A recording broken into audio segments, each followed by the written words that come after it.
Good evening, sci-fi fans. Once again, it is time for your regular dose of Willy.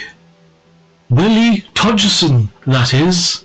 William Todgerson Jr., the science fiction author, who is me. I have written many a book, some which you have definitely heard of, for I mention them every week, like the man who was made of bad atoms. Another book which I am mostly famous for is The Man Who Was, in fact, Another Man also, the science fiction epic about a man who indeed was also another man, and the two men became one. And some other stuff happened. There was like a space war, and a man with a dark helmet came down from the space, and he said, "You there, man who is another man, you and I shall fight to the death, and the spoils of war shall go to the winner of the battle." And the winner, of course, was the man, but not the other man, because he fell out of the initial man. Now you don't need to read that story, because I have summarized it in a very summaried form for you. Now, today, as I look around my room of wonders, you may notice something, but probably not, because it is off-screen. To my left and to your right, there is a large pile of paperback science fiction books, which I have purchased, as I do, from a shop. Most of the books were purchased in the town of Glasgow in bonny Scotland, and some were bought in Morecambe, which is down in the England land by the sea, and the shop is run by a man who has a beard, and he looks like another man. He could be the man who was in fact another man. I must ask him next time I visit the shop. I will commence with the book haul video, which I will show you the books beginning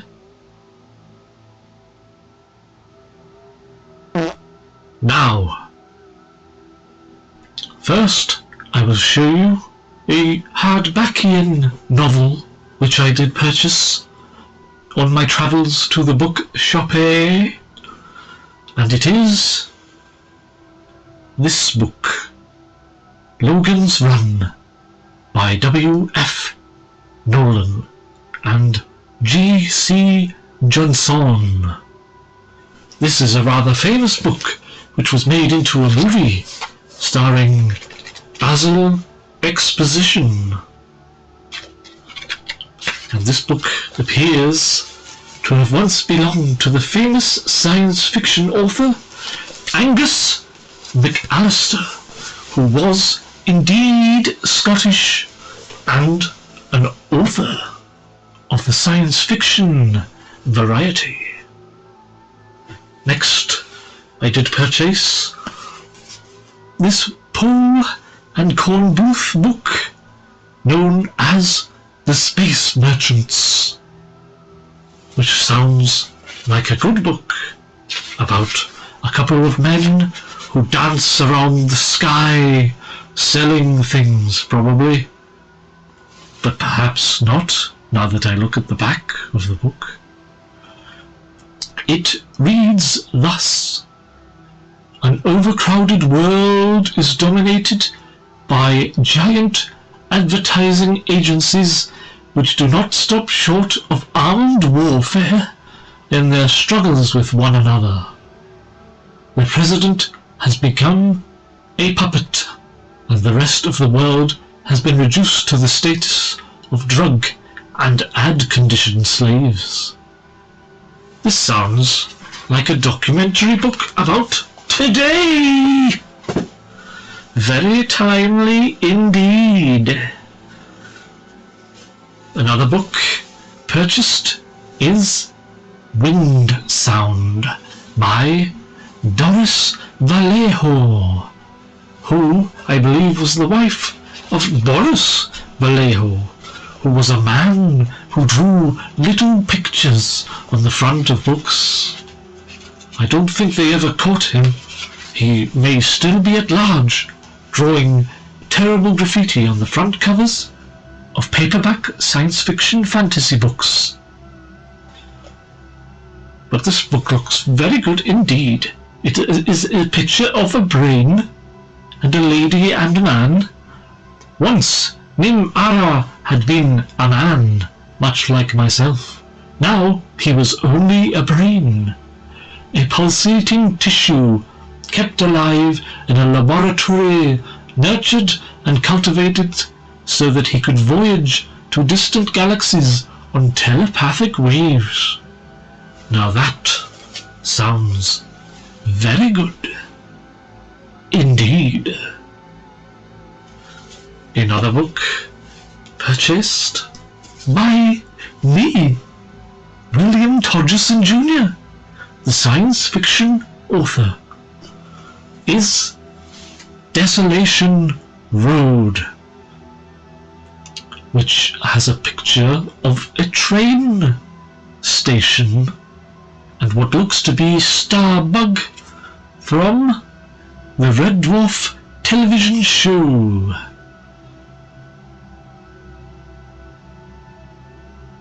I've never heard of Ian MacDonald in my life. He must be very good at writing books for me to have not heard of him. Ian MacDonald book number 2. This is speaking in Tongues, which appears to be a science fiction book of some description. It is a collection of short stories by the aforementioned Ian MacDonald. Surely one of the finest young SF writers in Britain. That is the quote on the front of the book, so you know it is a good book indeed. Another book is Guardian by Thomas F. Monteleone. I have never heard of this man either. Guardian. There existed nothing like it in the known world. It climbed boldly into the sky, a symbol of the power and imagination of those who had created it. My goodness, the man in this book is called Varian Hammer. Now that is a good science fiction name, indeed. I could not have come up with such a good name as that myself. I would just call him Bill Shoe or something like that. Next we have an Alan Dean Foster book by Alan Dean Foster called The Inside, or possibly The Eye Inside. The machine spoke. There is danger! From what source? I do not know! The machine has ruled Earth since before living memory. It has brought peace, prosperity, tranquility. It can even predict the future. with incredible accuracy until now. I suggest that maybe somebody has deleted a system file, and that is why the situation occurs as it does. Another book, Bobby Shaw's The Ragged Astronauts. Outward bound to win Bob Shaw many new admirers. Whatever that means, that is gobbledygook. Not a good quote by Brian Aldiss. I would have expected better from a famous science fiction author such as Brian Aldiss, the man who wrote books. Oh, I see. No, I don't know. Here, another book, The Proteus Operation, which has a front cover featuring Hitler and Einstein and William Turtleneck. What's his name? That man. The man who won the World War. Albus Dumbledore? Something like that. Another book, Robert Silverberg's Night Wings, which features a semi-clad naked lady singing a song in the sky.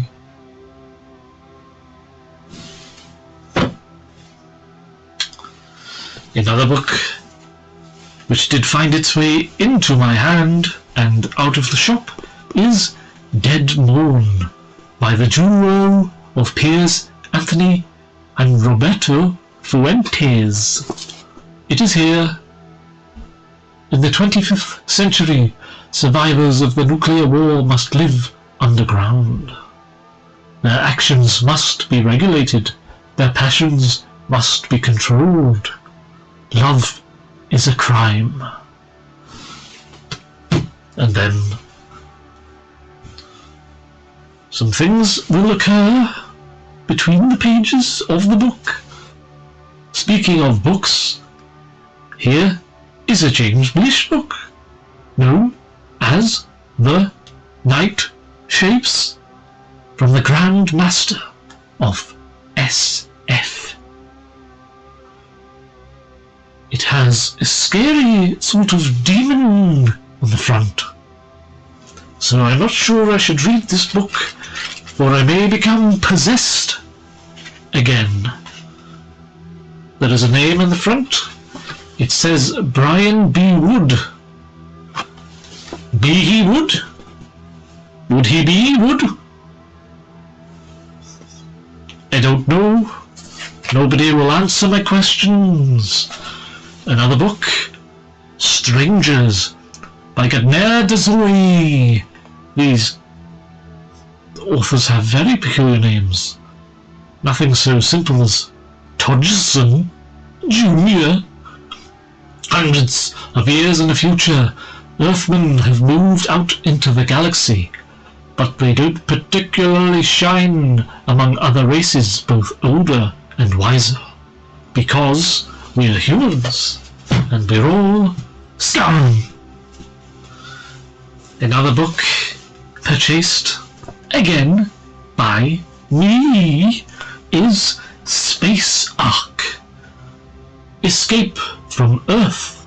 Who wrote this? It was Thomas Hobsbawm.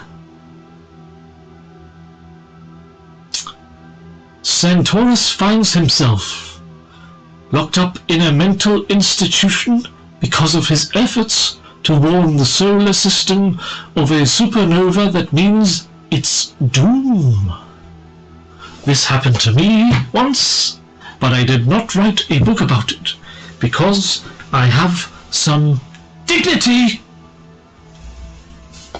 I think. Another book, The Cyborg and the Sorcerers by Lawrence Watt Evans. It is a book featuring wizards wearing robes and a floaty man, several Floaty Man. First time in print. It is a book about Slant, the cyborg warrior who had been ordered to kill the enemies of Earth and return with their weapons technology. His robot spacecraft was to see that he did and kill him if he didn't. Problem was, Earth had perished 300 years before, but no one had told the ship. They should have. Slant's dilemma seemingly had no solution. Then they landed on a strange world where the computer detected gravitational anomalies. That's why the men are floating in the cover. Now we have The Dream Millennium by Jimmy White.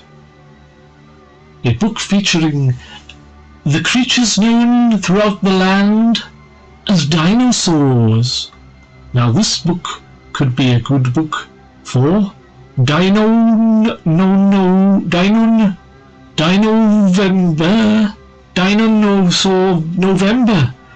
the Dinosaur-vember, Dinovember. A science fiction book featuring a terrible lizard. That is the technical term for dinosaur, perhaps. Another book by Spider-Man Robinson is Time Pressure, about a man who has been trapped inside some sort of a bubble, never to escape. I believe a strange blue light has brought a visitor to an American commune in Nova Scotia. The visitor's name is Rachel, a beautiful woman from another civilization. And another time, her one-way mission is simple: collect data on the past of the human race. But why does she risk immortality for this mission? Where are her methods so seductive, so devastating? And will this emissary from the future destroy Earth's past? I don't know, because I haven't read it yet.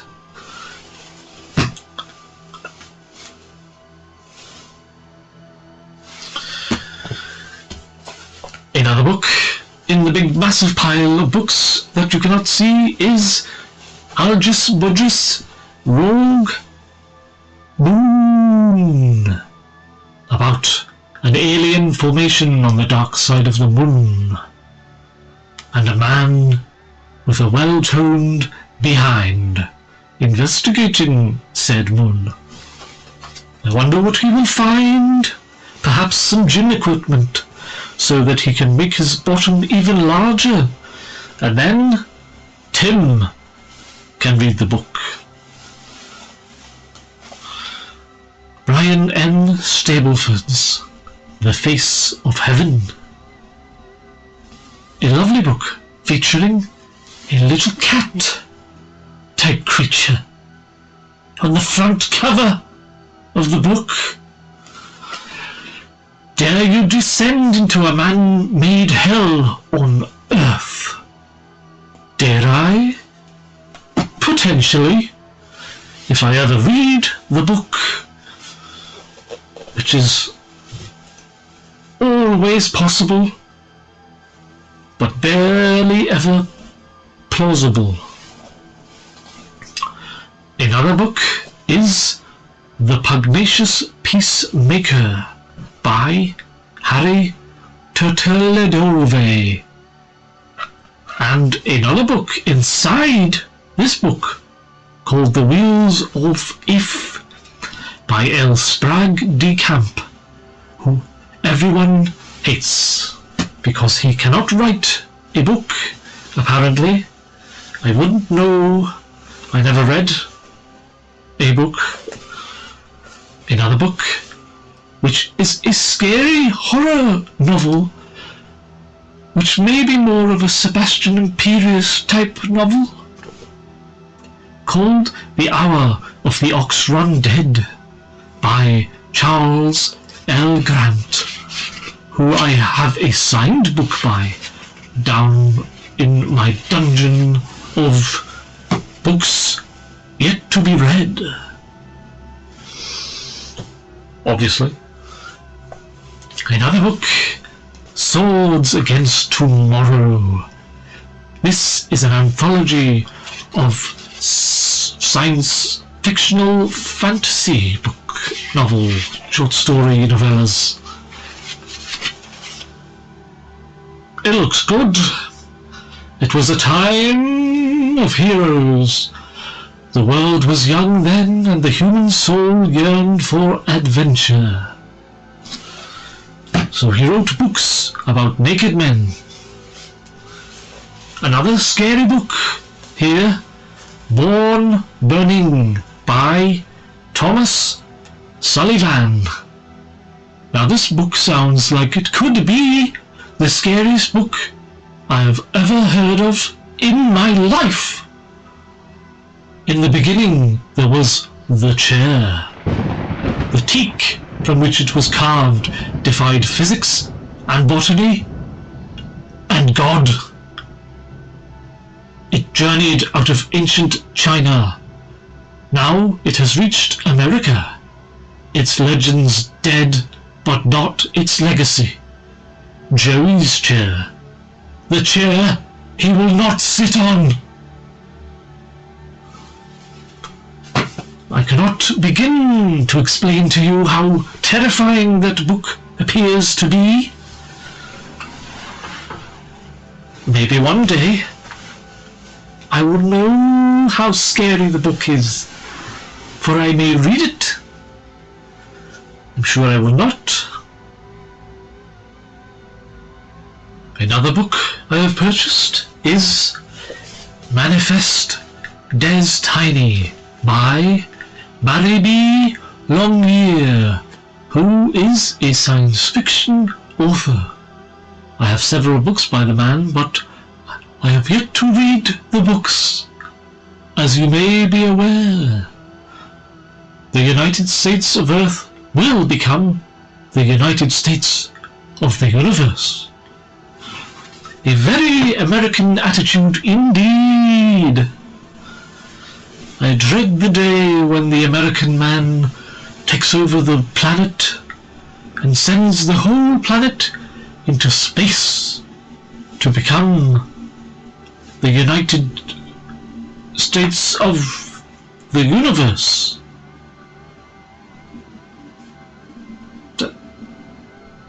I'm sure I came up with that myself just now.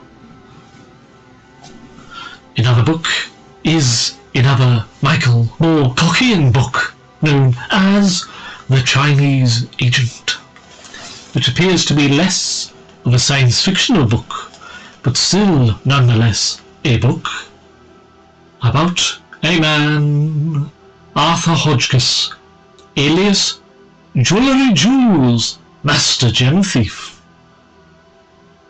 who is going to steal some gems.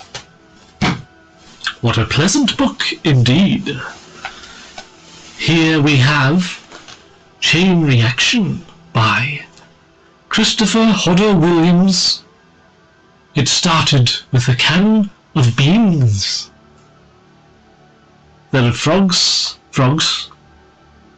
mutant scary frogs, coming out of a can of beans. Sir Robert Hargraves said, "We are no longer faced with a serious accident endangering the lives of a known section of the community, but with an apparently limitless chain of danger, of which we do not know the cause." He picked up his glass of water and held it up. A tumbler of water, this cigarette, Gat's stomach pills, or any of these things could be lethal. No idea what that book is about at all. Some sort of bean-related mishap, I imagine. The Traps of Time featuring Michael Moorcockian Man again, although this is only a book which has been edited by the Moorcockian Man himself. It is short stories to do with time travel. Here you may see the contents page, if the camera will focus. We just don't know. You'll know because you're looking through the camera into my soul. So you will see if the book is in focus or not. It features short stories to do with the time travel. More books I have just found. The Twilight of the Vilp by Paul Abelman Man. Now this book is apparently excellent, vital, taut, brilliantly imaginative. Vilp's hero, Clive Witt, is a novelist in search of a hero for his new novel. He advertises for suitable applicants. From 73 replies, he selects 3. Professor Guthrie Pidge, a zoologist, Pad D. Murphy, an Irish-Burmese peasant, and Henry Glebe, the inventor of the renowned Earth Borer. These blurbs make no sense. What is that book about? A man writing a book? Preposterous behaviour from an author to author a book about another author. It's almost like authors have no imagination at all. It should be a book about a man who is made of some sort of bad atoms or something along those lines. Perhaps a man who was not born but was created in a laboratory using bad atoms.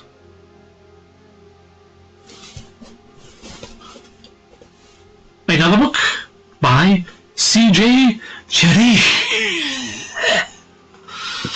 This is known as Wave Without a Shore. On the planet Freedom, the citizens decide what constitutes reality. A planet called Freedom? That's a little on the nose. Shouldn't it be called Planet Big Ball or something? Another James Blish book here called Midsummer Century.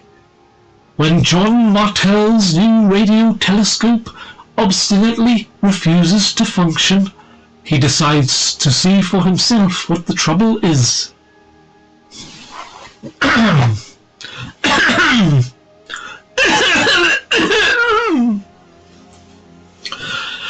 Apologies, I am losing my voice because a man put a camera down my throat to look at my belly button from the inside. He saw a whole new world. That's right, it was a portal to the world of Jim Bandonde. Here we go, Tracer, which looks like it could be some sort of book about the Reform Party. 1999. The century is coming to an end, and so is society as we know it. Yes, I remember that. Back in 1999, the country is ruled by a neo-fascist National Democratic Party. AIDS is rampant, and to control it, the government has banned travel and introduced curfews, statutory blood tests, and compulsory incarceration for all HIV positive citizens. Bloody hell. I have been shell-shocked beyond compare. Anyway, Robert Silverberg has written a book, and I had bought the book in a shop, and the book is called Needle in a Time Stack. I wonder if this is a novel. It appears to be. It is a short story collection of short stories by Robert Silverberg, the man himself who learned to write when he was but a child. An A.E. Van Vogt book known as The Secret Galactics. Not very secret if you show up in a big space blimp.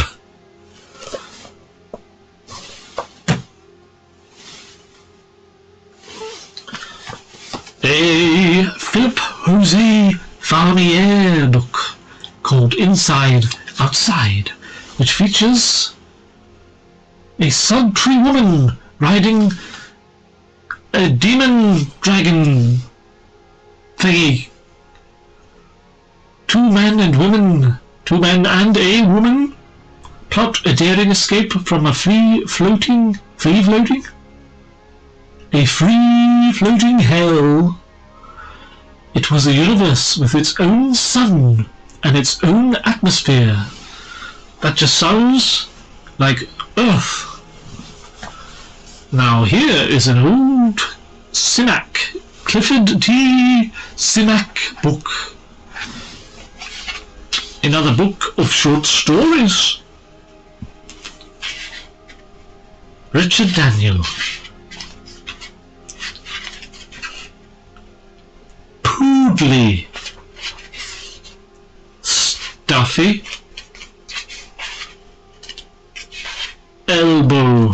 These are all words which feature inside that book of short stories by Cliff Simakian Man. Here we have The Space Egg by Russ Winterbotham, about an egg from space. Flying 42 miles above Kansas, something phenomenal had happened to test pilot Fairburn. A space egg had splashed through the cockpit plexiglass and then pierced his pressurized suit. That is phenomenal. Indeed! When was this book written? Before eggs were invented? Perhaps.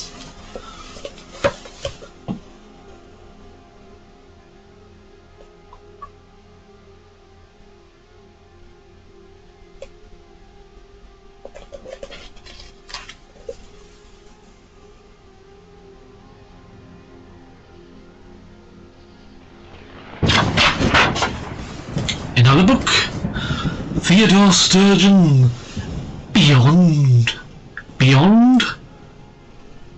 Compare. Look at this cover. There is a little scorpion with human arms. Very intriguing.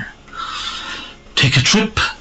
Pass through the shimmering curtain of the mind that conceals the eeriest of all telepathies. Leap over dimensions, crossways and time. Cast off for a barren reef ruled by a hierarchy of intelligent worms. That sounds like it could be a scary book about a worm invader from the planet Shilambo. It's a door book, and it is another door book. Here we have a Ron Goulart book known as The Robot in the Closet, The Walkie-Talkie Time Machine. I expect this book will be... And the other dual book, which has a yellowish spine, C.G. Cherihi, Voyager in the Night, which is the second book in a series, I believe, and it features no pictures.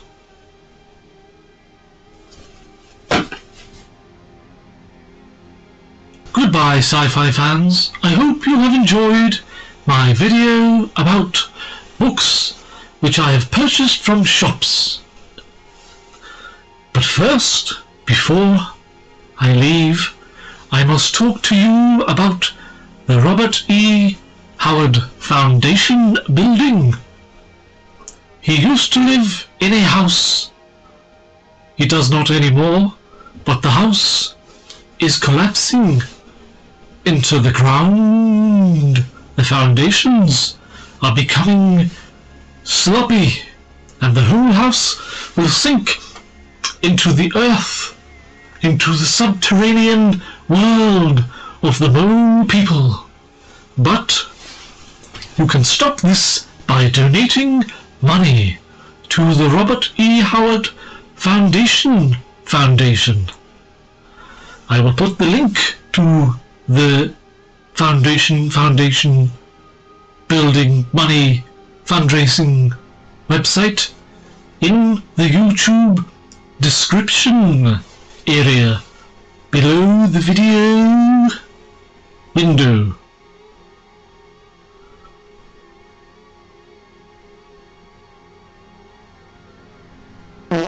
My two friends here and here, Jake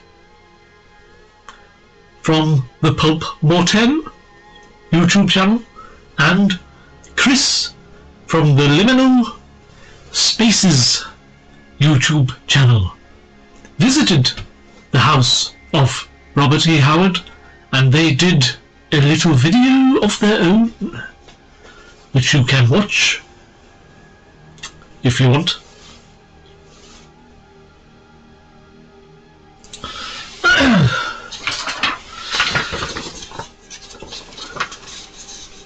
Howdy, fellas! It's me, Jake from Baltimore. If you want to donate money to the Howard E. Howard Foundation, you can go on the website and do so. That is what he would say if you give him the chance. And I believe Chris would say something wild, wild, wild.